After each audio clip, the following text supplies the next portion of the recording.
High court की Lucknow bench ने 2004 में पारित किए गए उत्तर प्रदेश मदरसा शिक्षा बोर्ड अधिनियम को असंवैधानिक करार देते हुए रद्द कर दिया। साथ ही कोर्ट ने इस कानून को यूनिवर्सिटी ग्रांट कमीशन एक्ट की धारा 22 के खिलाफ भी पाया। कोर्ट ने कहा कि मदरसा अधिनियम के समाप्त होने के बाद प्रदेश में बड़ी संख्या में मौजूद मदरसों में पढ़ने वाले छात्र प्रभावित होंगे, लिहाजा राज्य सरकार को यह आदेश दिया कि उन्हें प्राइमरी, हाई स्कूल और इंटरमीडिएट बोर्ड से संबद्ध नियमित स्कूलों में समायोजित करें। जस्टिस विवेक चौधरी और जस्टिस सुभाष विद्यार्थी की बेंच ने अंशुमान सिंह राठौर की याचिका पर यह बड़ा आदेश दिया। इस पूरे आदेश को समझने के लिए हमें सबसे पहले समझना होगा कि आखिर ये UP board of Madrasa education act है क्या। उत्तर प्रदेश में मदरसा एजुकेशन को व्यवस्थित करने के लिए साल 2004 में एक कानून बनाया गया था। इसमें अरबी, उर्दू, फारसी, इस्लामिक स्टडीज, तिब्बत यानी कि पारंपरिक चिकित्सा, दर्शन और अन्य खास शाखाओं में दी जाने वाली शिक्षा शामिल थी। बाद में इस बोर्ड का पुनर्गठन किया गया और इसमें एक चेयरपर्सन, निदेशक, रामपुर में राजकीय ओरिएंटल कॉलेज के प्रिंसिपल, सुन्नी और सिया संप्रदायों का प्रतिनिधित्व करने वाले एक विधायक, एक एनसीईआरटी प्रतिनिधि, सुन्नी और शिया संस्थाओं के प्रमुख और विज्ञान या तिब्बत के टीचर्स को शामिल किया गया। अब समझते हैं कि आखिर ये जो बोर्ड था इसका उद्देश्य क्या था।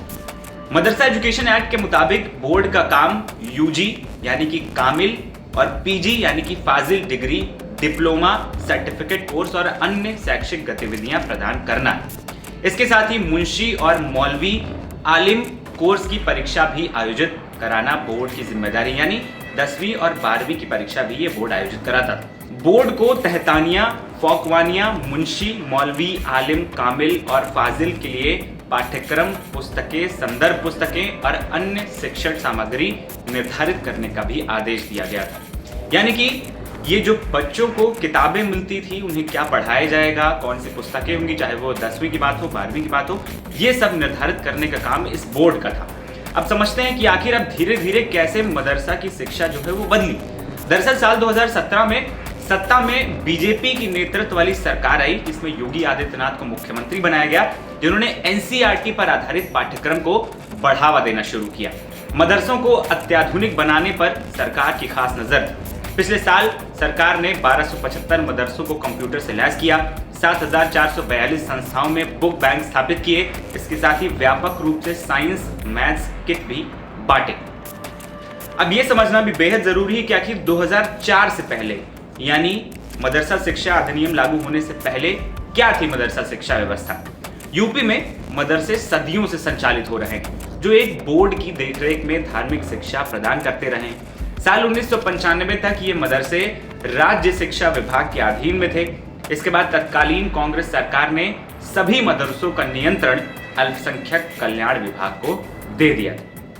अब आपको बताते हैं कि आखिर इस बोर्ड के खिलाफ जो याचिका दायर की गई, उस पर इलाहाबाद हाईकोर्ट ने क्या फैसला सुनाया और इस एक्ट को क्यों रद्द कर दिया गया। यूपी मदरसा एजुकेशन एक्ट को मुख्य रूप से 2 बिंदुओं पर असंवैधानिक घोषित किया गया है। पहला ये कि ये धर्मनिरपेक्षता के सिद्धांत का उल्लंघन करता है, यानी सेकुलरिज्म का उल्लंघन।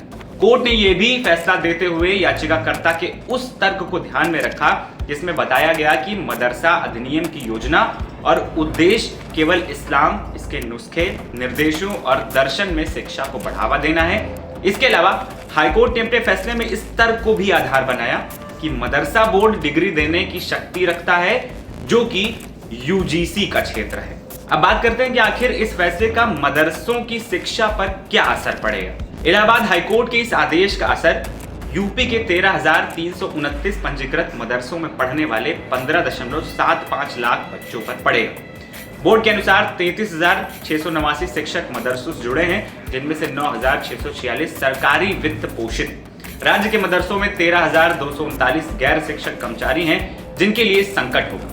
लेकिन देखना यह होगा कि सरकार कोर्ट के आदेश का किस प्रकार से पालन कर प्रभावित लोगों के भविष्य को खराब होने से बचाती है। साथ ही बच्चों को भी सरकारी स्कूलों में दाखिला दिलवाती है, ताकि उनकी भी शिक्षा प्रभावित न। मेरा नाम है आदर्श और आप देख रहे थे एनबीटी ऑनलाइन। नमस्कार।